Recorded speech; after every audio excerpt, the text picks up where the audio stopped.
তাহলে ইবলিসের বাপের নাম ছিল খবিস, ইবলিসের দাদার নাম ছিল হামুস। এই হামুস ৩৫,০০০ বছর পর্যন্ত কালেমার দাওয়াত দিল জিন জাতির ভিতরে, কিন্তু ৩৫,০০০ বছর পরে সে নাফরমান হয়ে গেল। মানুষের ভিতরে কিছু নাফরমান হয়ে যায়, হয় না ভাই? আল্লাহ রসুলকে দেখলো, আব্দুল্লাহ ইবনে উবাই বিন সুলুল নবীরে দেখলো, নবীর পিছনে নামাজ পড়ল, আল্লাহু আকবার, কিন্তু তারপরে সে মুনাফিক হয়ে গেল, যার কারণে তার নামে একটা সূরা নাজিল হয়ে গেল, সূরা মুনাফিক। দেখেন, অথচ সারা জীবন রসুলের পিছনে নামাজ পড়ছে, সারা জিন্দেগি নবীর কাছে নামাজ পড়লো, নবীর মজলিসে বসলো, সাহাবীদের সাথে বসলো, কিন্তু আল্লাহ রাব্বুল আলামিন তার নাম রসুলের সাহাবীর দরজা থেকে আল্লাহ কেটে দিলেন, মুনাফিকি করার জন্য, নাফরমানি করার জন্য। বন্ধু, পৃথিবীতে কিছু মানুষ আছে আল্লাহর সাথে নাফরমানি করে। সাহাবীদের মধ্যে অনেকেই প্রথমে কালেমা পড়ছিল, অনেকে আবার মুরতাদ হয়ে গেল, আবার অনেকে মুরতাদ থেকে আবার মুসলমান হলো। বন্ধু, খুব মনোযোগ দিবেন। আবার অনেকেই দেখা গেছে নিজের জীবন বিলীন করে দিল, কিন্তু ঈমান বিক্রি করল না। এই জিন জাতির মধ্যে এই হামুস সর্বপ্রথম নাফরমানি করলো। ৩৫,০০০ বছর পরে আল্লাহকে বলল, আল্লাহ তোরে আর মানি না। আল্লাহ তার নাম কেটে দিলেন। নামটা কেটে দেওয়ার পরে তার 2টা সন্তানের মধ্যে সে বিয়ে পড়াইল। আপন ভাই বোনের মধ্যে সর্বপ্রথম অঘটন ঘটল পৃথিবীর জিন জাতির মধ্যে। তখন মানব জাতির অস্তিত্ব দুনিয়াতে ছিল না। এই দুনিয়াতে তখন মানুষের কোনো অস্তিত্বই নাই। তখন জিনদের মধ্যে অঘটন ঘটল। 2 আপন ভাই বোনের মিলনের মাধ্যমে আল্লাহ একটা সন্তান দিলেন। এই সন্তানের নাম হলো ইবলিস। দেখতে খুব সুন্দর ছিল, মেধাবী ছিল, প্রখর মেধার অধিকারী।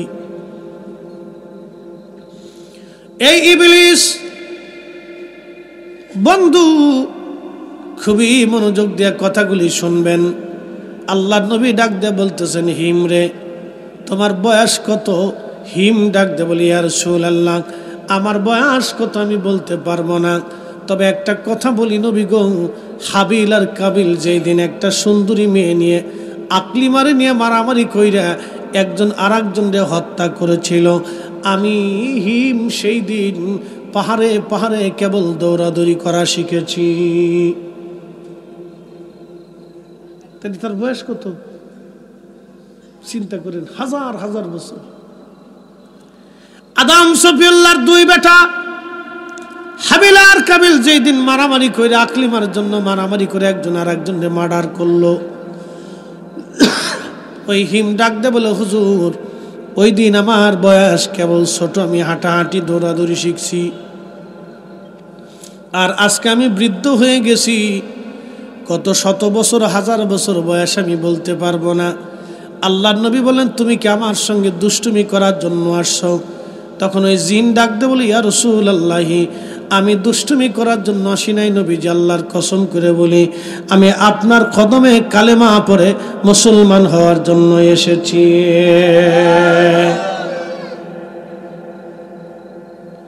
আল্লাহর নবী তার কালেমা পড়াইলেন, কয়েকটা সূরা নবীজি তার শিক্ষা দিয়ে দিলেন, আর বলে দিলেন, তুমি তোমার জাতির মধ্যে কালেমার দাওয়াত দাও, যদি সুযোগ হয় আমার কাছ থেকে বাকি মাসলা মাসাইল জেনে নিয়ে যাইও।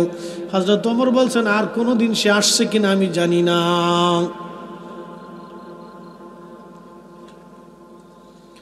এই জন্য আমাদের বৈবাহিক পদ্ধতিতে যেন হালাল পদ্ধতিতে হয়,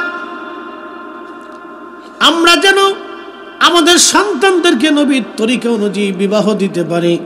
আল্লাহ তৌফিক দিক। সকলে দোয়া করে বলেন আমিন।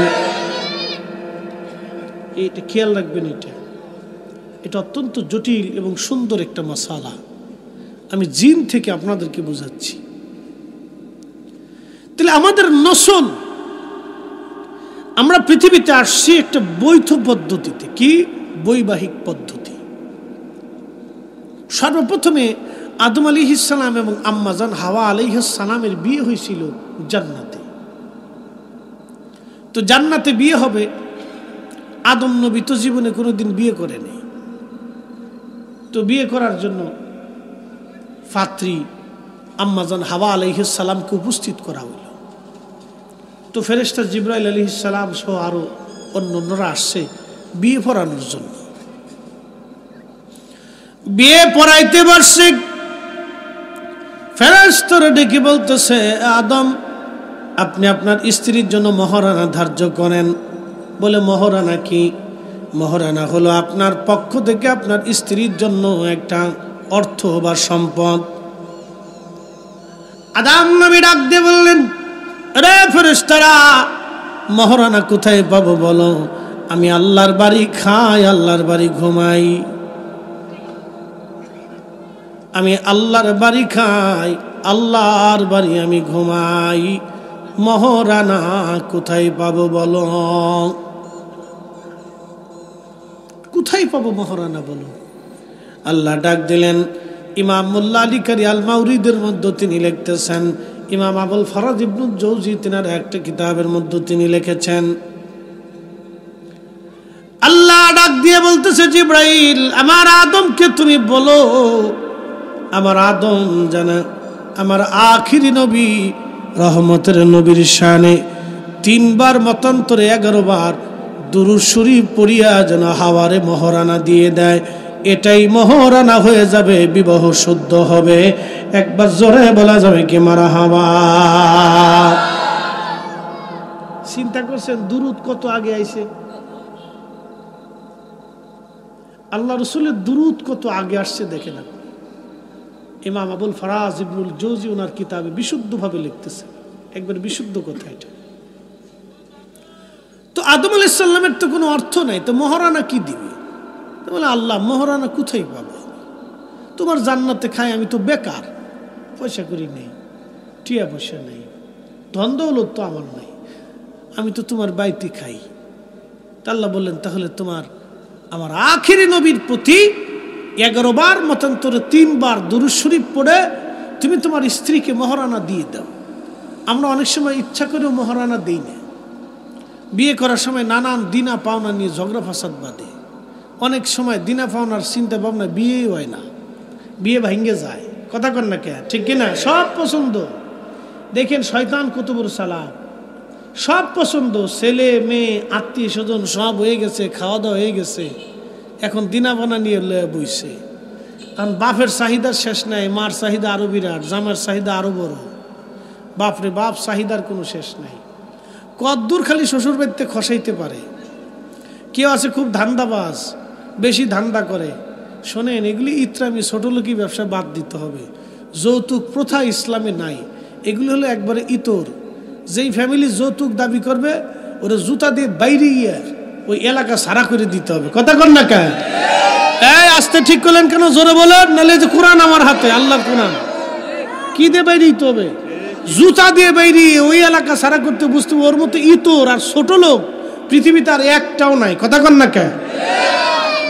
ওর সাথে আত্মীয়তা করা যাবেই না, জীবনেও করবেন না। সাবধান, করলেই বিপদে পড়বেন।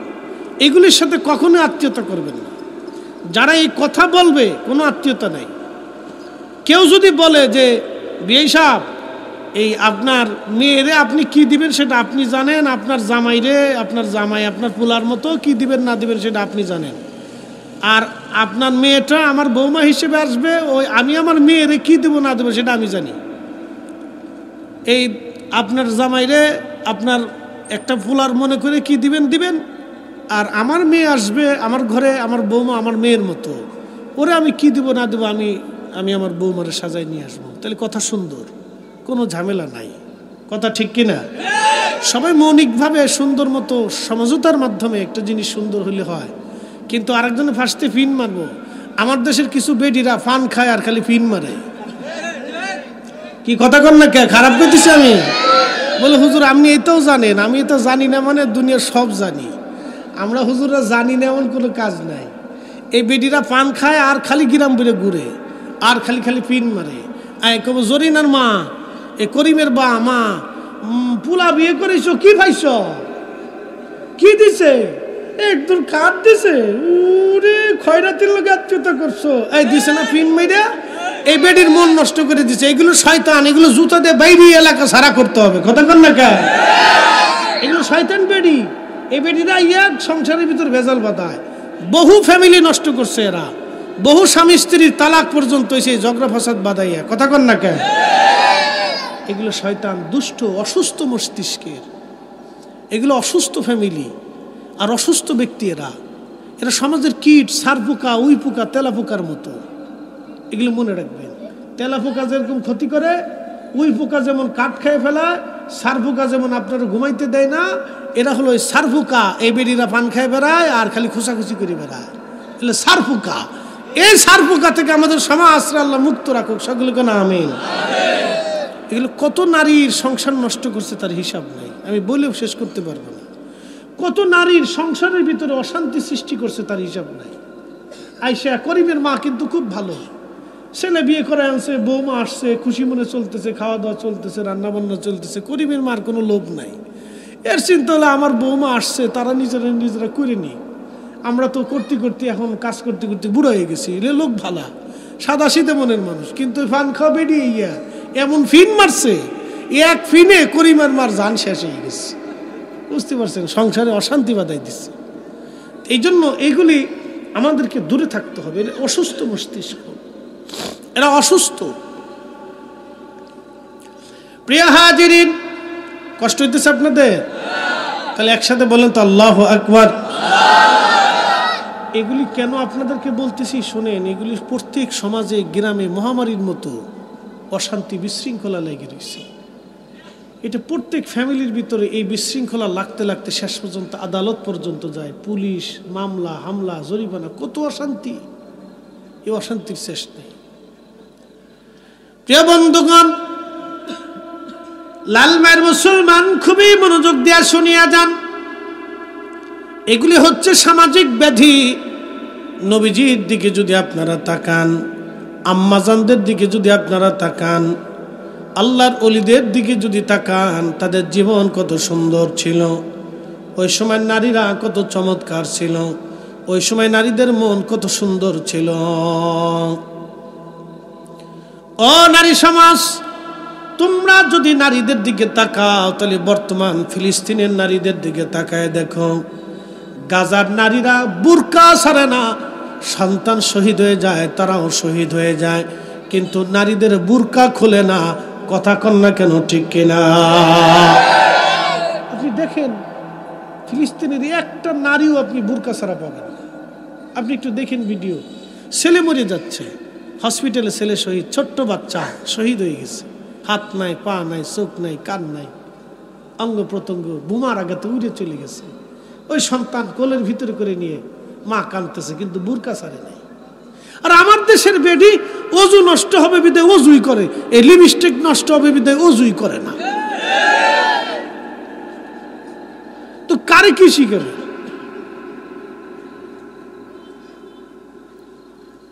ভাষায় প্রকাশ করার মতো না এগুলি সামাজিক ব্যাধি।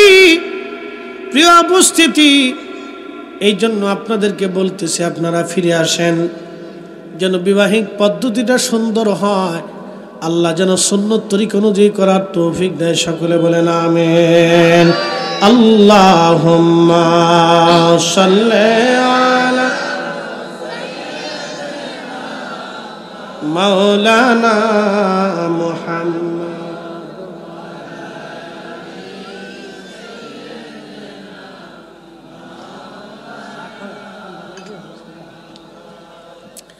এই আবহাওয়ার চেঞ্জ তো, আমার আবার একটু ঠান্ডা প্রবলেম আছে, অ্যালার্জি আছে, কোল্ড অ্যালার্জি, মানে ডাইন বাম হলে ঠান্ডা লাগে আর কি, হাসি মাসি আসে, কাশি আসে, একটা বড় সমস্যা।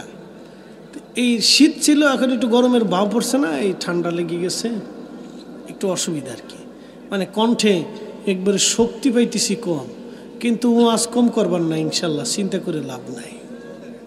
মরি আর বাসি, বেচারারা এত কষ্ট করে বাগান সাজাইছে, আমরা মরা বাসার দিক চাইয়া লাভ নাই। মাহফিল সাকসেস হইতেই, আল্লাহ যেন সাহায্য করে, বলে না আমিন। চিন্তা নেই, ইনশাল্লাহ চলবে।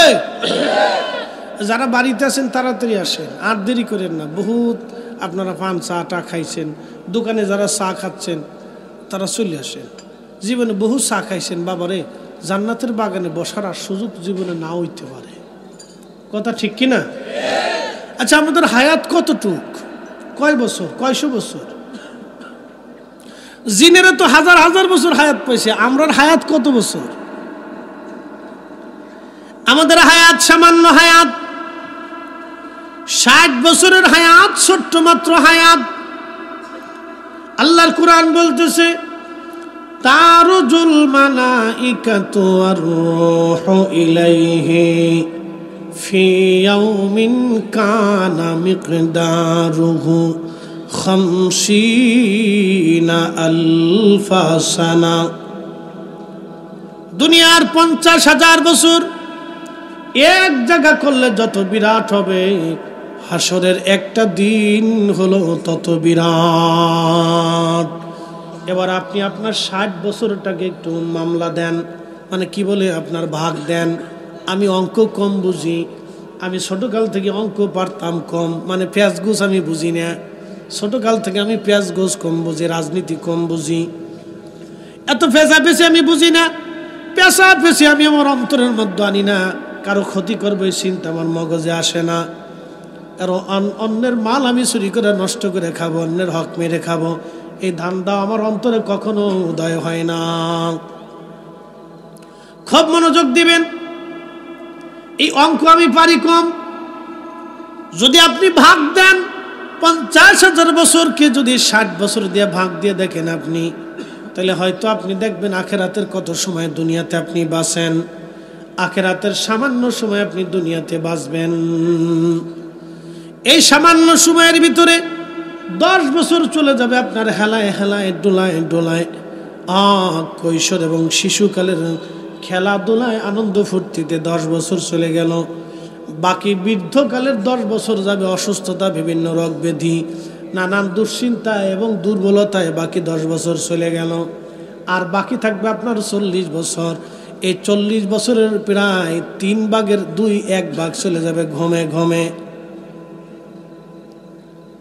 জীবনের 3 ভাগের 1 ভাগ শুধু ঘুমে চলে যায়, বাকি 2 ভাগ জীবনের বিরাট একটা অংশ সংসারের ঝামেলায়, বিদেশ যাত্রায়।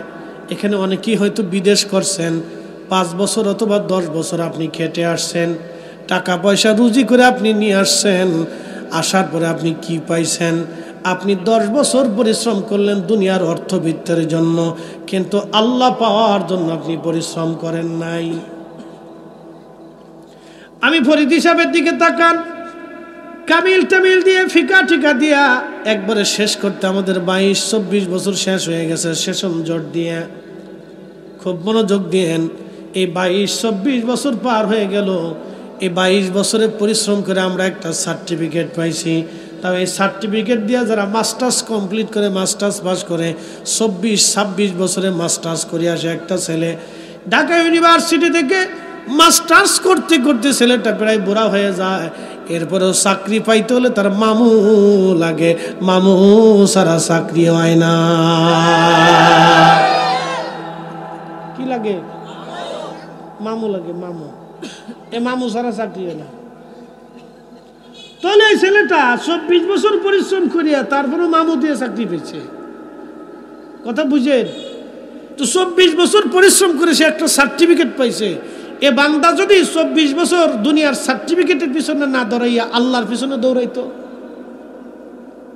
বলে তাহলে সে আল্লাহর ওলি হয়ে কবরে যেত। এই কথা কন না কেন? সে আল্লাহর ওলি হয়ে কবরে যাইতো, কিন্তু আল্লাহ পাওয়ার জন্য কেউ পরিশ্রম করে না। আমরা কেউ আল্লাহর কাজে সময় দেই না, আখিরাতের কাজে আমরা সময় ব্যয় করি না। আমরা আল্লাহকে খুশি করার জন্য আমরা সময় ব্যয় করি না। প্রিয় উপস্থিতি, খুব মনোযোগ দেন। আল্লাহর কাজে সময় ব্যয় করি কম, আল্লাহর কাজে আমরা সময় দেই কম। এই আল্লাহর বান্দা যদি আখিরাত পাওয়ার জন্য যদি বান্দা চেষ্টা করত, তাহলে অবশ্যই এই বান্দাটা আল্লাহর আখিরাত পেয়ে যাইত। তাহলে আমরা আখিরাতের জন্য সময় দেই কম, তাহলে দুনিয়ার সামান্য সময়, আখিরাতের সামান্য সময় আমরা দুনিয়ার মধ্যে বেঁচে থাকি, তারপরে দুনিয়ার পিছনে পিছনে আমরা দৌড়াচ্ছি, আমাদের দৌড়ায় দৌড়ায় জিন্দিগি পার হয়ে গেল। জিন্দেগি তোর যায় রে ফাঁকি দিয়া রে সোনার আদম, জিন্দেগি তোর যায় ফাঁকি দিয়া। ও আদম রে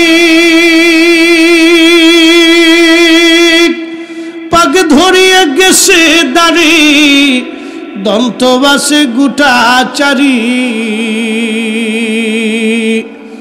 সমন জারি গিয়াছে করিয়ার সোনার আদম, জিন্দেগি তোর যায় ফাঁকি দিয়া।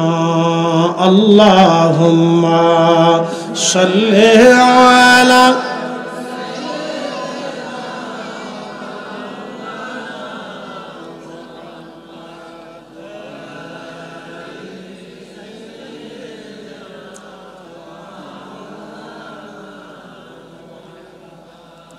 তুমি আল্লাহর প্যারা হাবিব, তোমার তুলনা নাই কেউ আর, তোমার মতো আকাশ ভ্রমণ করে নাই কোনো পয়গম্বর। আল্লাহুম্মা সাল্লি আলা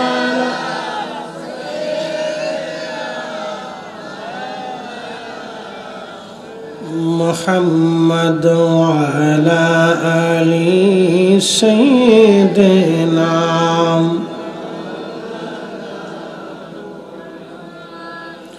এ মুসলমান, এই আখিরাতের সামান্য সময় আমরা দুনিয়ার মধ্যে বাঁচি, তাহলে আমাদের কাজ কি? দুনিয়া থেকে কি নিয়ে যাওয়া লাগবে? আবাদুন আবাদা, একটা জীবনের জন্য আমরা রওনা হব আল্লাহর দরবারে। কি নিয়ে যাব সেই দিন? মালিকের দরবারে দুইটা জিনিস, এক নম্বর ঈমান, দুই নম্বর আমল।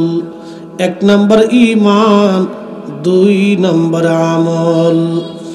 আল্লাযীনা আমানু ওয়া কানু ইয়াত্তাকুনা লাহুমুল বুশরা ফিল হায়াতিদ দুনিয়া ওয়া ফিল আখিরাহ। একবার জোরে বলা যাবে কি মারহাবা?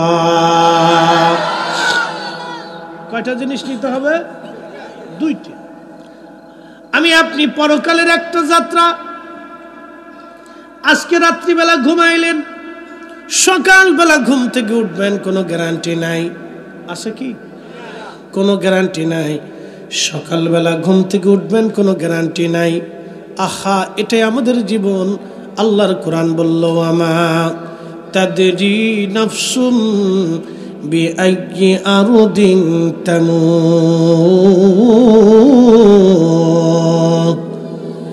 এ বান্দা, তুমি কোথায়, কোন হালতে তুমি মারা যাবা আল্লাহ ছাড়া কেউ জানে না। কেউ জানে না আল্লাহ ছাড়া। সে কোথায় মারা যাবে সে জানে না। আহা, কোন অবস্থায় কোন হালতে মারা যাবে কেউ জানে না। আগামী মুহূর্ত কি আসবে কেউ জানি না। যদি তাই হয় তাহলে দুইটা জিনিস নিতেই হবে। আমার বাড়ি, আমার ঘর, আমার জমি, আমার করে আমরা কবরে চলে যাচ্ছি। কিন্তু আমার তো কিছুই না, সব আল্লাহর, আমার আর কিছুই নাই। আসছিলাম একা, চলে যাব একা, সঙ্গে আর কেউ নাই। এক মহাকালের যাত্রা। দুনিয়াতে আপনি যখন আসলেন, আসার সময় আপনার মা আছে, বাবা আছে, আপনার আত্মীয় স্বজন আছে, নার্স আছে, ডাক্তার আছে, দুনিয়ার মানুষ আছে। সবাই খুশি, আপনারা সবাই সাহায্য করে কোলে নিয়ে আদর করলো। বড় হলেন, আপনার আল্লাহ শক্তি দিল, সামর্থ্য হলো, রুটি রুজি করে খান, জীবন আপনি চালান। আল্লাহু আকবার, বৃদ্ধ হয়ে গেলেন। শুধু তাই কি, আপনি এখন আবার আরেকজনের সাহায্য নেওয়া শুরু করলেন। আল্লাহ হাতে লাঠি পর্যন্ত ধরাই দিল। কবরের যাত্রা শুরু। একা, কেউ নাই। আহা, কাফনের কাপড় পরাই দিল আর একজন, গোসল করাইল অন্যজনে, কবর খুঁজলো অন্যজনে, বিদায় জানায় সব চলে আসলো। কেউ আর আপন আমার আপনার নাই। ওই মহাকাল কতদিন? আল্লাহর কোরআন বলতেছে, শোনো, খালিদিনা ফিহা আবাদা।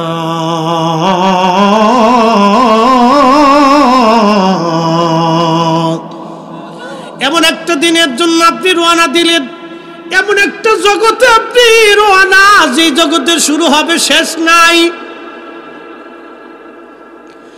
যেই জগতে শুরু হবে আর শেষ নাই। আপনি সেই জগতে একা, আমি সেই জগতে একা রওনা হলাম। আপন কেউ নাই রে, আপন আর কেউ নাই সেই দিন। একা একা রওনা হয়ে গেলাম আমরা। কেউ আর আপন নাই, ওই জগতের কেউ আর আপন নাই। প্রশ্ন করবেন, ফরিদি হুজুর কি নিয়ে যাব ওই জগতের জন্য? দুইটা জিনিস নিতে হবে। আল্লাহ বলেন, ইন্নাল্লাযীনা আমানু ওয়া আমিলুস সলিহাতি উলাইকা হুম খায়রুল বারিয়া। এক নম্বর ঈমান, দুই নম্বর আমল। এক নম্বর ঈমান, দুই নম্বর আমল। এই ঈমানের জন্যে সাহাবীদের পিঠের চামড়া চলে গেল। আপনারা আমাকে বিষয় দিয়েছেন সাহাবীদের মহাব্বত, রসুলের ভালোবাসা। বলে দিয়ে যায়, সাহাবীদের মধ্যে অনেক সাহাবী নবীর কদমে কালেমা পড়লেন। ইসলাম আজকে যত সহজ, ওই দিনই এত সহজ ছিল না, কত কঠিন। একজন কালেমা পড়লেন, সাহাবীর নাম হযরতে খাব্বাব রাদিয়াল্লাহু আনহু। আহা, হযরত ওমর রাদিয়াল্লাহু আনহুর সামনে একদিন গায়ের চাদর সরিয়ে ফেললেন। গায়ের মধ্যে বড় বড় গর্ত হয়ে গেছে, গোশত জায়গায় জায়গায় নাই, সাদা সাদা ফেতফেতা হয়ে গেছে। হযরত ওমর ডাক দিয়ে বলেন, খাব্বাব রে, তোমার কি কোনোদিন বসন্ত হয়েছিল? তোমার পিঠের মধ্যে এরকম বড় বড় গর্ত কেন? সাদা সাদা হয়ে গেছে কেন রে খাব্বাব? চোখের পানি দিয়ে খাব্বাব ডাক দিয়ে বলেন, ইয়া রাসূলুল্লাহ, ইয়া আমিরাল মুমিনিন, আমার কোনোদিন বসন্ত হয় নাই, তাহলে পিঠের মধ্যে জায়গায় জায়গায় গোশত নাই, কারণ কি? সাদা সাদা হয়ে গেছে, কারণ কি? হযরতে খাব্বাব ডেকে বলল, আমিরুল মুমিনিন, আমিরুল মুমিনিন, আপনি শুনে নেন, কালেমার জন্য আমার জীবন চলে গেছে এইভাবে। হুজুর, আমি যেই দিন কালেমা পড়লাম, আমি ছিলাম কামার, লোহা দিয়ে আমি অস্ত্রপাতি বানাইতাম, কয়লাগুলি আগুন দিয়ে গরম করলাম, কাফেররা এসে আমারে ধরে হাত পাগুলি চরমভাবে বেঁধে ফেললো। আমিরুল মুমিনিন, শুধু কালেমা পড়ার অপরাধে ওরা ওই আগুনের কয়লাগুলি মাটির মধ্যে বিছাইয়া আমারে চিৎ করে শুয়াইয়া, আমিরুল মুমিনিন, ওরা 10-12 জনে পাথর চাপা দিয়ে বুকের মধ্যে চাপ দিয়ে ধরে রাখতো। প্রচন্ড গরমে আগুনের কয়লাগুলি আমার চামড়ারে পোড়াইয়া পোড়াইয়া আমার চামড়ার ভিতর থেকে রক্ত আর চর্বিগুলি পড়ে পড়ে কয়লা নিভে যাইত। আমি ছটফট করতে থাকতাম, হুজুর। এরপরে ওরা আমার ছাড়তো না। আমিরুল মুমিনিন, কোনদিন আমার বসন্ত হয় নাই। এটা ছিল কালেমার বদলা, কালেমার জন্য আমার পিঠের গোশত চলে গেছে। হুজুর, আমার দেহ থেকে, কলিজা থেকে ওরা ঈমান নিতে পারে নাই। পিঠের চামড়া চলে গেছে, কলিজা থেকে ওরা ঈমান নিতে পারে না। আমিরুল মুমিনিন, ওরা আবার ওই কয়লাগুলি গরম করলো, আবার কয়লাগুলি গরম করিয়া আবার উত্তপ্ত করলো, আগুন বানাইলো, আঙ্গার বানাইলো। ওই কয়লার আঙ্গারগুলি মাটির মধ্যে বিছাইয়া ওই ঘা অবস্থায় ওরা আবার আমার চিৎ করে শুয়াইয়া আমার বুকের মধ্যে পাথর চাপা দিয়ে চেপে ধরে রাখতো। হুজুর, এইবার গোশতগুলি পুড়ে পুড়ে চর্বি গলে গলে কয়লা নিভে যাইতো। আমি চিৎকার করতাম, ছটফট করতাম, ওরা আমারে ছাড়তো না। হুজুর, ওই অবস্থার কারণে আমার পিঠের গোশতগুলি উঠে চলে গেছে। আমার পিঠের মধ্যে আজ গোশত নাই, জায়গায় জায়গায় গোশতগুলি চলে গেছে, চামড়াগুলি চলে গেছে। আমিরুল মুমিনিন, এইগুলি কালেমার বদলা। কালেমার জন্য ওরা আমার পিঠের চামড়া নিয়ে গেল, কিন্তু হুজুর আমি আমার ঈমান কলিজা থেকে নিতে পারে নাই। চিৎকার মেরে জোরে বলেন আল্লাহু আকবার। লালমার মুসলমান, আজকে আমরা আজান দিলে কেউ আমাদেরকে নিভাই না, আমন্দ বলে না। মসজিদে নামাজে দাঁড়াইলে কেউ নিষেধ করে না, মসজিদ বানাইলেও নিষেধ হয় না। আহা, মাদ্রাসা বানাইলেন কেউ নিষেধ হয় না। সবাই টাকা পয়সা দিল, সাহায্য করলো, কিন্তু ওই দিন কালেমা পড়ার কারণে তাদের পিঠের চামড়াগুলি চলে গেল। আরেকজন সাহাবী ছিলেন বেলাল, বলছেন হুজুর বেলালের ওয়াজ আমারে শোনাইবেন। হযরত বেলালের জীবনী কি করে শোনাবো বলেন। একজন সাহাবী নিজের জীবনের সব উজাড় করে দিয়ে নবীরে ভালোবেসে গেল। সাহাবীর নাম হযরতে বেলাল। বেলালরে এত পরিমাণে নির্যাতন বেলালকে করা হয়েছিল, বেলালের মতো এত অধিক সময় নির্যাতনের শিকার কেউ হয় নাই। হযরত বেলালের মতো এত মার কারো নসিবে জুটে নাই। কালেমার কারণে বেলালকে এমন ভাবে মারা হতো, দিনের পর দিন, মাসের পর মাস, রাতের পর রাত। কত রজনী বেলালের শরীরের যন্ত্রণায় ঘুমাইতে পারে নাই। কতদিন ক্ষুধায় থেকে থেকে বেলাল এ জীবন পার করে দিয়েছে, ক্ষুধায় থেকে। কতদিন ক্ষুধায় থেকে জীবন পার করে দিয়েছে বেলাল। হাজিরিন, এইভাবে জীবন পার হয়ে গেল ক্ষুধায় ক্ষুধায়, মারি মারি গলার মধ্যে রশি বেঁধে বেলালকে নিয়ে যাওয়া হতো মরুতে। মরুর মধ্যে শোয়াইয়া বুকের মধ্যে পাথর চাপা দিয়ে রেখে আসা হতো। কোন রকম দম আসতো যাইতো, আর শুধু আহাদ আহাদ বলে বেলাল কাঁদতো। একটাই জবানে বাক্য ছিল, আল্লাহ এক, আল্লাহ এক, আল্লাহ এক, আল্লাহ এক, আল্লাহ এক। একবার জোরে বলা যাবে আল্লাহু আকবার। قل هو الله أحد الله الصمد لم يلد ولم يولد ولم يكن له كفوا أحد। বেলালের মতো আশিক যদি আমরা হইতাম, বেলালের মতো আশিক যদি আমরা হইতাম, এ দুনিয়ায় নবীর দেখা পাইতাম। লা ইলাহা, জোরে লা ইলাহা, ও লা ইলাহা ইল্লাল্লাহ, লা ইলাহা। সামনে আসে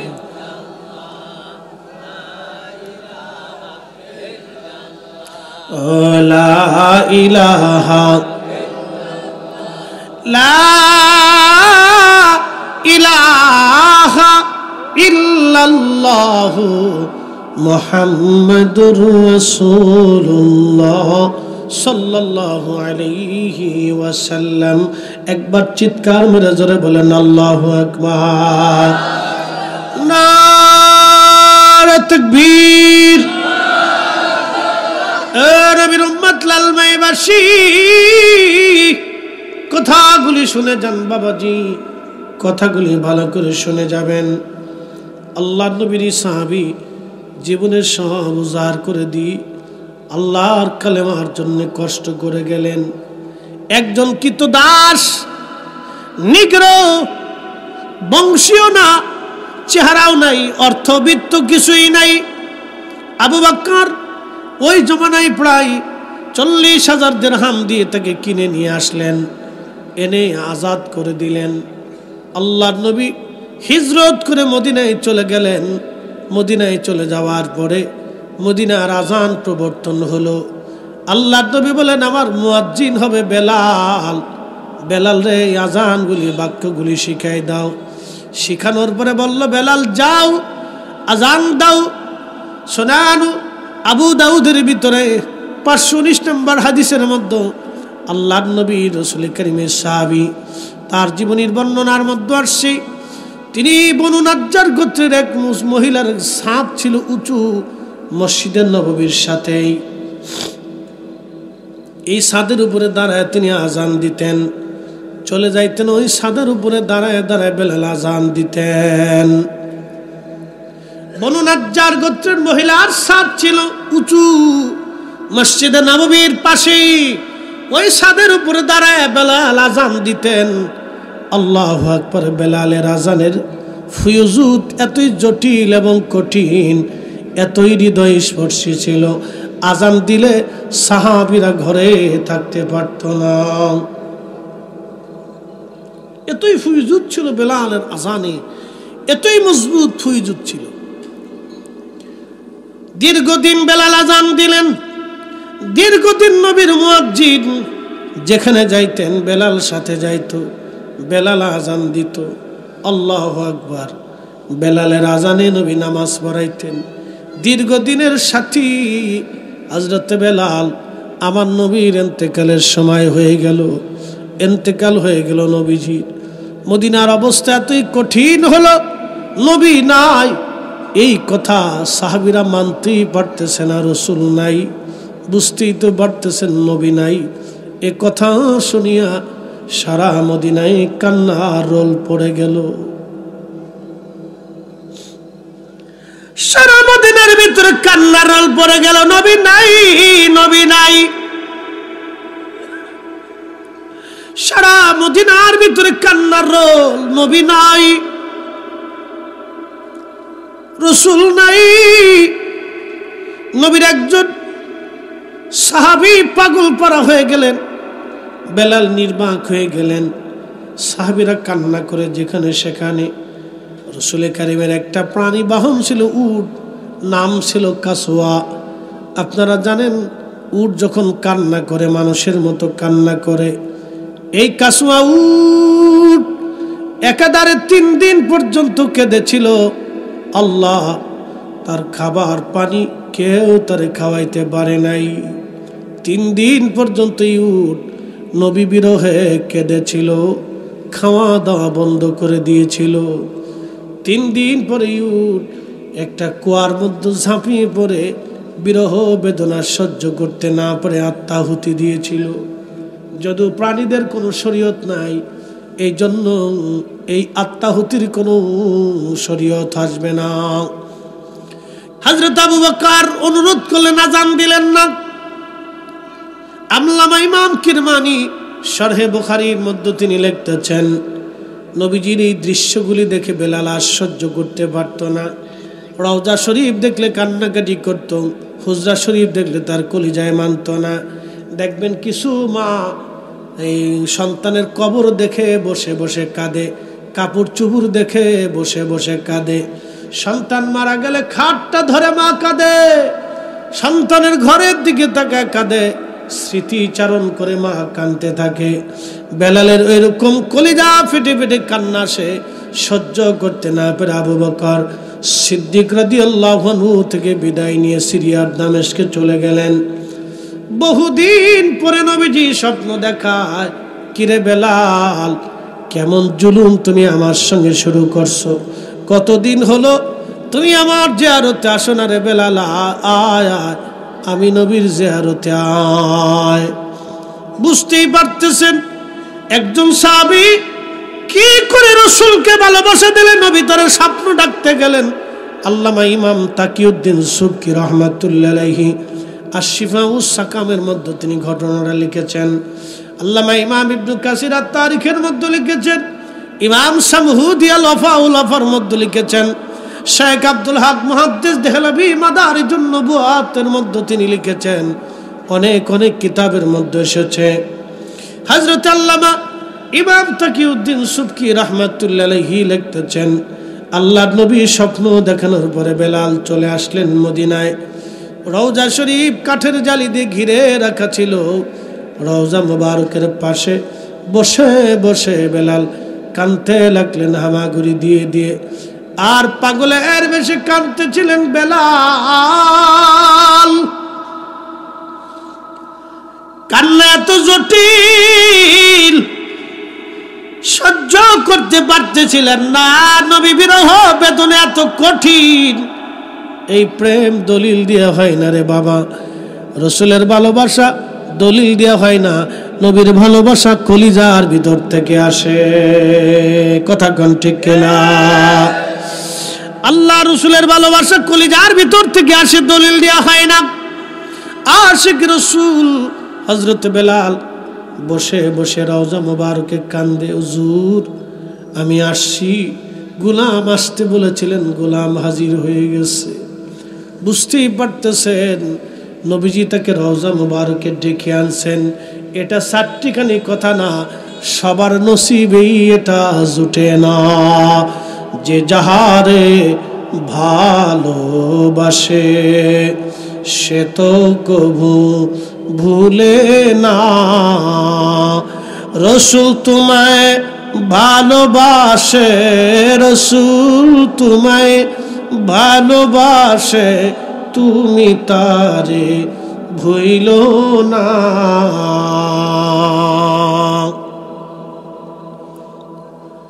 নতুন মুয়াজ্জিন আসছে আযান দেওয়ার জন্য। এসে দেখে নবীর মুয়াজ্জিন উপস্থিত, কান্নাকাটি চলতেছে। সংবাদ ছড়িয়ে গেল। নতুন মুয়াজ্জিন ডেকে বললেন, সাহাবীরা নবীর মুয়াজ্জিন আসছি। মসজিদে নববী সাহাবী দিয়ে ভরিয়া গেল। সব সাহাবী একই কথা, বেলাল আজকের আজানটা তুমি দাও বেলাল রে, কতদিন হলো তুমি আজান দাও না। বেলাল বলেন, আমি হলফ করছি, নিয়ত করছি নবীর ইন্তেকালের পরে আর আজান দিব না আমি। উনি আর আজান দেন নাই কখনো। ওই একটা আজান দেওয়ার জন্য সাহাবীরা অনুরোধ করতে লাগলেন। বেলাল বলে, না আমি কোনোদিন আজান দেই নাই, নবীর ইন্তেকালের পরে আর দেব না। আমি কারে আজান শোনাবো? বেলালের একই চিন্তা, তার কলিজায় ব্যথা। আমি আজান দিলে নবী আসতো, নামাজ পড়াইতো, নবীর সামনে আমি আজান দিতাম। আহা, নবীর আশিক কাঁদতে লাগলেন। সাহাবীরা বলো, আমাদের কথাই বেলাল আজান দিবে না। যাইয়া দেখো হাসান আর হুসাইন আসেনি। হযরত হাসান আর হুসাইন দুইজন ডেকে আনা হলো। দেখতে নবীর মতো ছিল তারা, নানার চেহারা পাইছিলেন দুইজন আসার পরে বেলাল রাদিয়াল্লাহু আনহু রওজা শরীফ থেকে উঠে ইমাম হাসানের বুকের মধ্যে মাথাটাকে জড়িয়ে ধরে তিনি কাঁদতে লাগলেন। এই ভালোবাসার দৃশ্য আমি বলে বুঝাইতে পারবো না। এই দৃশ্যখানা দেখার পরে মদিনায় সাহাবীরাও কেঁদে দিয়েছে। নানার মুয়াজ্জিনকে ডাক দিয়ে ইমাম হাসান বলল, নানার মুয়াজ্জিন কতদিন হলো তুমি আজান দাও না গো। নানার মুয়াজ্জিন যাও মিনারায়, আজকে আজান শোনাও, যে আজান নানারে শোনাইতা।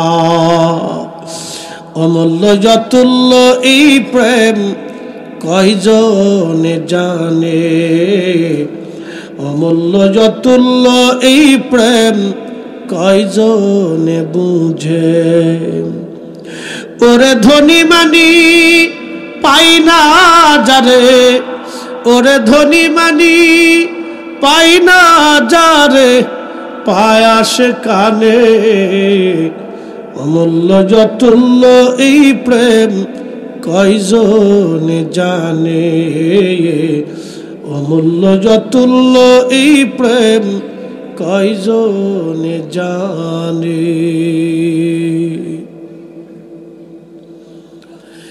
মাঝরাতে বেলাল দৌড়াইয়া ওই ছাদের উপরে উঠছে, আল্লাহু আকবার, আল্লাহু আকবার, আল্লাহু আকবার, আল্লাহু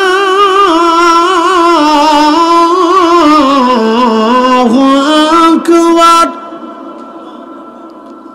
আজানের ফয়জুদ তাহাজ্জুদের সময় সারা মদিনার রন্দে রন্দে ছড়িয়ে পড়ল আজান।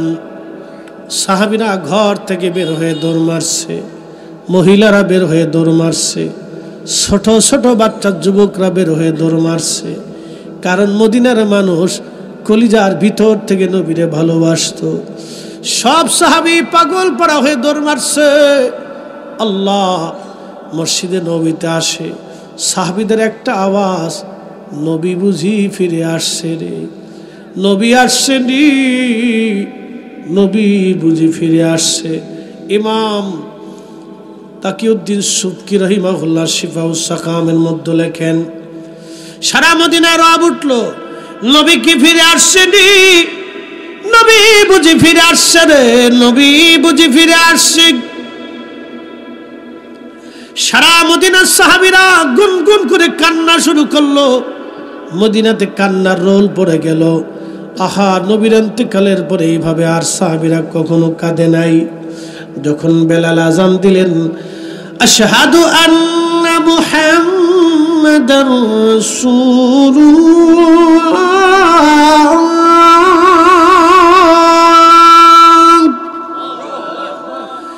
সারা মদিনার মাটিগুলি থর থর থর থর করে কেঁপে উঠছে। চিৎকার মেরে জোরে বলেন আল্লাহু আকবার।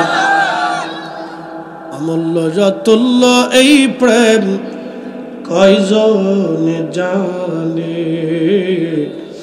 অমূল্য যতুল্য এই প্রেম কয়জনে বুঝে।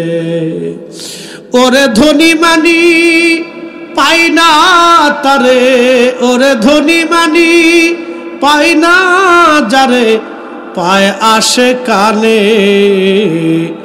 অমূল্য যতুল্য এই প্রেম কয়জনে বুঝে। বুঝতে পারতেছেন মদিনার মাটি কেঁপে উঠছে। রসুলের ইশকে বেলালের আযানে মাটি পর্যন্ত স্থির থাকতে পারে নাই।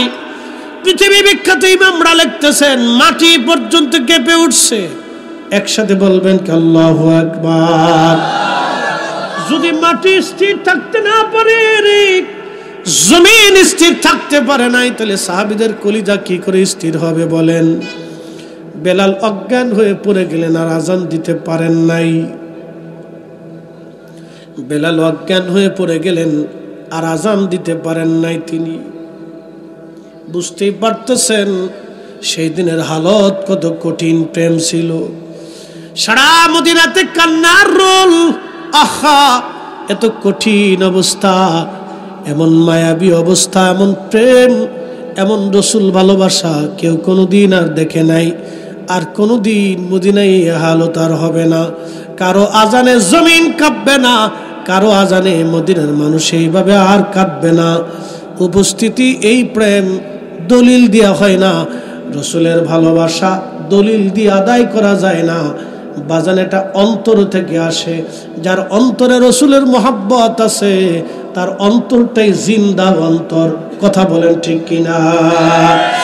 যার অন্তর থেকে ইশকে রসুল চলে গেছে অন্তর মরে গেছে, অন্তর মরা। ইশকে রসুল যার অন্তরে নাই অন্তর মরা। ইশকে রসুল যে অন্তরে, অন্তরগুলি জিন্দা জিন্দা জিন্দা জিন্দা জিন্দা। বাবা অর্থবিত্ত এইগুলি দিয়ে রসুল পাওয়া যায় না। যদি সৌন্দর্য আর অর্থবিত্ত দিয়ে নবী পাওয়া যাইতো তাহলে আবু জেহেল পাওয়া যাইতো, বেলাল পাইতো না। বেলাল নবী পাইছে, আল্লাহ পাইছে ইশক দিয়ে, ভালোবাসা দিয়া, কলিজা দিয়া, চেহারা দিয়ে না।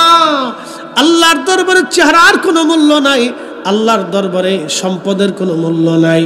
আল্লাহর দরবারে কৃতিত্ব, জনপ্রিয়তা আর বিরাট বড় এলেম, বিরাট বড় জ্ঞান, অনেক সার্টিফিকেট, অনেক সম্পদ, অনেক বড় ক্ষমতা, এইগুলি আল্লাহর দরবারে 4 পয়সা মূল্য নাই। আল্লাহর দরবারে তাহাই মূল্য হবে ইন্না আকরামাকুম ইনদাল্লাহি আতকাকুম।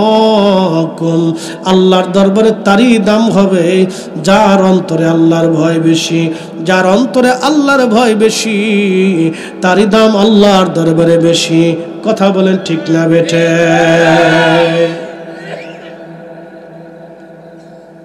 তারই মর্যাদা আল্লাহর কাছে, তার মর্যাদা আল্লাহর কাছে, অন্যথায় হবে না। পৃথিবী বিখ্যাত একজন ফকিহ ছিলেন, তার নাম আব্দুল্লাহ ইবনে মুবারক। তিনি একদিন বলতেছেন, আমি কাবায় বহুদিন হলো বৃষ্টি হয় না, তো বৃষ্টির অভাবে কাবার চত্বরে মানুষ চারপাশ ঘিরে ধরে প্রত্যেক দিন দোয়া করে, আল্লাহ বৃষ্টি দাও, আল্লাহ বৃষ্টি দাও। তো বৃষ্টির অভাবে কাবার আশেপাশে খরা পড়িয়ে ঘাস তরুলতা পাতা মরে গেছে, খেজুর গাছগুলি শুকাই যাচ্ছে, এত উত্তাপ এবং এতই পরিমাণে তাপ আসছে। তো সহ্য করতে না পারে সব কাবাবাসী, হেরেমবাসী, মক্কাবাসী সবাই কাবা ঘর ধরে শুধু কান্নাকাটি করে, কিন্তু দোয়া কবুল হয় না। ইমাম আবুল ফারাজ ইবনুল জৌজি তিনি ওনার একটা কিতাবের ভিতরে তিনি ঘটনাটা লিখতেছেন। তা আব্দুল্লাহ ইবনে মুবারক বলতেছেন, আমি একদিন হাতিমে কাবা থেকে দূরে এক জায়গা চুপচাপ বসে আছি, দেখি কাবাবাসী আজকে কি করে। তো সমস্ত কাবার মক্কার আহলুল মক্কা যারা ছিল তারা সব উপস্থিত হইয়া হেরেমের চারিপাশে, হাতিমে কাবার চারিপাশে ঘিরে ধরে দাঁড়াইয়া তারা আল্লাহর দরবারে কান্নাকাটি করতেছে, কিন্তু বৃষ্টি হয় না। আব্দুল্লাহ ইবনে মুবারক বলেন, এমন সময় দেখি একটা লোক আসছে, তার এই জুব্বা খুব মোটা, পশম দিয়ে বানানো, জায়গায় জায়গায় সিরা, তালি দেওয়া, পট্টি দেওয়া, এরকম খুব ক্ষীণ, দুর্বল, নিগ্র, কালো চেহারা, চুল দাড়িগুলি এলোমেলো, এবং তার আরেকটা চাদর আছে, ওটাও পশম দিয়ে বানানো, এটাও জোড়া তালি দেওয়া, জায়গায় জায়গায় সিরা ফাড়া, এরকম খুব ক্ষীণ, দুর্বল, হীন একজন দরিদ্র ব্যক্তি। সে ওই চাদরটা মোড়া দিয়ে, আব্দুল্লাহ ইবনে মুবারক বলতেছেন, সে বুঝতে পারে নাই যে আমি তার কথা শুনতেছি। সে আমার থেকে একটু দূরে বসে হাতটা বাড়াইয়া কাঁদতেছে আর বলতেছে, আল্লাহ, ও আল্লাহ, পাপের কারণে তুমি বৃষ্টি দিচ্ছ না আমি জানি, আল্লাহ তোমার এই গোলাম এতদিন আসে নাই, আজকে তোমার এই গোলাম তোমার হেরেমের পাশে এসে হাত তুলছে, আল্লাহ আজকে তুমি যদি বৃষ্টি না দাও তোমার এই গোলাম কাবা থেকে আজকে যাবে না। আল্লাহু আকবার। এ না হয়েছে না? আরো জোরে বলেন। ক্ষীণ, দুর্বল, চুল দাড়িগুলি এলোমেলো। শোনেন, আপনারা আমাদেরকে দেখেন, আমাদের চেহারা চকচক সুন্দর, অনেক সুন্দর দেখা যায়, জুব্বা জাব্বি গাই দিয়ে, এই আমরা পাগড়ি ফুগড়ি দেখে ভাবতেছেন অনেক বড় হুজুর, বিরাট বড় আমলদার, কিন্তু না। এই আল্লাহর বান্দাদের ভিতরে এমনও কিছু বান্দা আছে যাদেরকে হীন ও দুর্বল দেখেন, তার জীবনের কোন আমল আল্লাহর কাছে কবুল হয়েছে আমরা জানি না। কথা কন না কেন? এই জন্য অবহেলা করা যাবে না, কাউরে অবহেলা করা যাবে না। আমি বড় হুজুর, মুফতি সাহেব, ফরিদি সাহেব, বিরাট বড় বক্তা তক্তা, জনপ্রিয়তা হয়ে গেছে, আমি যদি এরকম একজন দিকে ধাক্কা দিয়ে সরে দেয়, মেয়ে সরে যাও, না, এটা হবে না। ওই ব্যক্তিও আল্লাহর কাছে আমার চাইতে হাজার গুণে, কোটি গুণে উত্তম হইতে পারে। কথা ঠিক কিনা? এমন মানসিকতা আমাদের তৈরি করতে হবে। তো খুব মনোযোগ দেন। মাশাআল্লাহ, চেয়ারম্যান সাহেব আসছে, আমরা সবাই বলি না মারহাবা। আজকে আমাদের প্রধান অতিথি না, আমাদের প্রধান অতিথি সাহেব জনাব মুজিবুর রহমান মুজিব সাহেব, চেয়ারম্যান মহোদয় আসছে, আমরা খুশি হয়েছি। মারহাবা কর না। শত ব্যস্ততার ভিতরেও এই মাহফিলে এসে উনি রনক বৃদ্ধি করছেন, আমাদের সম্মানিত সভাপতি। আমি মুকদ্দমা দিইনি। আর আমাদের মিরশাহ হুজুর কেবলা তো তিনি বসে আছেন, উনি একজন আল্লাহর অলির আওলাদ। মারহাবা বলবেন না? নসল তো অলিদের নসল, কি কথা কন ঠিক কিনা? নসল কি? অলিদের নসল। উনি অলির আওলাদ, তার মানে ওনার নসল, ওনার রক্ত অলিদের রক্ত। আর ওনাদের পূর্বপুরুষরা তো হজরতে নূর মুহাম্মদ নিজামপুরি রহিমাহুল্লাহর গোলাম ছিল, খাদিম ছিল এবং খলিফা ছিল, সেখান থেকে তারা এই বরকত পাইছে। তো হুজুর আসেন, হুজুর দোয়া করবেন ইনশাল্লাহ। হ্যাঁ, হুজুর আসবে, হুজুর আপনাদেরকে নিয়ে দোয়া করবে। আমাদের চেয়ারম্যান সাহেব আসছে, সভাপতি সাহেব আসছে।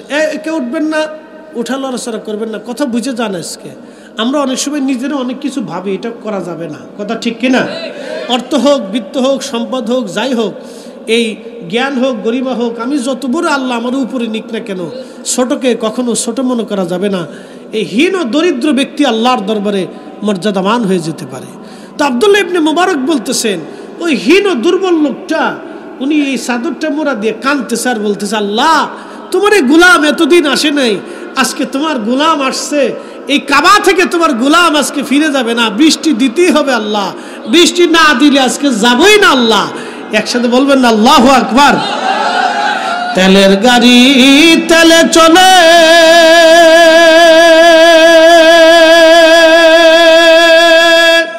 হাওয়ার গাড়ি হাওয়ায় উড়ে, বিনা তেলে চালায় গাড়ি নবী সুলাইমান।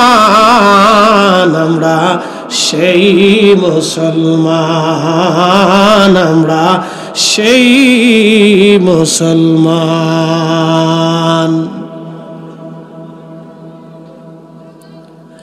আব্দুল্লাহ ইবনে মুবারক বলেন, আমি দেখি একবার ওনার হাতের দিকে তাকাই, আবার আসমানের দিকে তাকাই, দেখলাম দোয়া করতেছে আর কাঁদতেছে আর বলতেছে, আল্লাহ বৃষ্টি না দিলে আজকে যাবই না, বৃষ্টি এক্ষুনি দাও আল্লাহ, দেরি করো না আল্লাহ, এখনই পাঠাও। আব্দুল্লাহ ইবনে মুবারক বিশ্ববিখ্যাত ফকিহ, এমন কোন ফিকের কিতাব নাই যে ওনার নাম না আছে, এত বড় আলেম। তিনি বলতেছেন, আমি দেখলাম আল্লাহর আকাশে মেঘ জমে গেল আর অঝোর দ্বারা বৃষ্টি নামা শুরু হয়ে গেল। হ্যাঁ, চিৎকার মেরে বলেন আল্লাহু আকবার। চেহারা দেখে কি আল্লাহ বিচার করে? অর্থ দেখে বিচার করে? এলেম দেখে বিচার করে? ক্ষমতা দেখে বিচার করে? আল্লাহ বিচার করে কালবে আল্লাহর গোলামি আছে কিনা, আল্লাহর ভয় আছে কিনা। সে দিন মজুর হতে পারে, রিক্সাওয়ালা হতে পারে, সাধারণ শ্রমিক হতে পারে, একবারে ক্ষীণ ও দুর্বল ব্যক্তিও হতে পারে, একজন ভিখারিও হতে পারে। তবে একটা ভিখারিও আল্লাহর কাছে পছন্দের ব্যক্তি হতে পারে। সে ভিক্ষা করতে আসছে, সে তো অসহায় অবস্থায় আসছে, সে চুরি করে নাই, সে আপনার কাছে হাত পাচ্ছে হালাল রুটির জন্য। অতএব তাকে ছোট করে দেখার সুযোগ নেই, তো ছোট করে দেখবেন না। সে ভিখারি আপনার কাছে আসছে, নিরুপায় হয়ে বিপদে পড়ে আসছে। বিশেষ করে বৃদ্ধা ভিক্ষুক যারা আছে, এদেরকে কখনো মাহরুম করবেন না। এরা বিপদে পড়ে আসে, ক্ষীণ, এরা দুর্বল, অসহায়, একেবারেই অসহায় তারা, এবং ক্ষীণ, খুব দুর্বল। ধমক দিবেন না কখনো। আল্লাহ বলছেন, হাবিব আপনি তো কখনো ভিক্ষুকরে ধমক দিবেনই না, আপনার উম্মতকে শিখায়েন তারা যেন কোনো সায়েলকে, কোনো ভিক্ষুকরে যেন ধমক না দেয়, কোনো সায়েলকে যেন ধমক না দেয়। অনেকে দেখা যায় এই ত্রাণ দান দেওয়ার সময় অনেকের ধাক্কা দেয়, ধমক দেয়, এটা ঠিক না, অন্যায়। আল্লাহ কোরআন নিষেধ করছে, হাবিব আপনি তো ধমক দিবেনই না, আপনার উম্মতকে শিখায়েন যে তারা যেন সায়েলকে, ভিক্ষুককে যেন কখনোই ধমক না দেয়। বৃদ্ধা যারা ভিক্ষুক আসে, কখনোই ধমক দিবেন না, কখনোই তাদেরকে ধাক্কা দিবেন না, বাজে কথা বলবেন না, মনে কষ্ট দিবেন না। কিছু না পারলেও আদবের সাথে ক্ষমা চেয়ে নেবেন। আর যদি কিছু দিতে পারেন তো কিছু না কিছু দিয়ে তাকে সন্তুষ্ট করবেন, বিদায় করবেন। বাবাজি তারা অত্যন্ত দুর্বল, ক্ষীণ অবস্থায় আপনার কাছে হাত পাতে। সে চুরি করতে আসেনি, সে আপনার কাছ থেকে 2টা পয়সা নিয়ে হালালভাবে খাইতে আসছে। বুঝতে পারছেন? এই জন্য তাকে ছোট করে দেখবেন না। তার জীবনের কোনো ইবাদত আল্লাহর কাছে কবুল হতে পারে কি আল্লাহর কাছে সম্মানিত আমরা বলতে পারবো না। এই জন্য ক্ষীণ দেখলে আপনি ভাববেন যে সে একবারে কিছুই না সমাজের, তা কিন্তু না। এটা এগুলি আপনারা কখনোই এই মন মানসিকতা আনবেন না। সে আল্লাহর কাছে সম্মানিত হতে পারে, আল্লাহর কাছে ইজ্জত ওয়ালা হতে পারে, সে সম্মানিত হতে পারে। আপনারা দেখতেছেন আমরা অনেক বড় বক্তা, অনেক বড় আলেম, এই সেই আপনাদের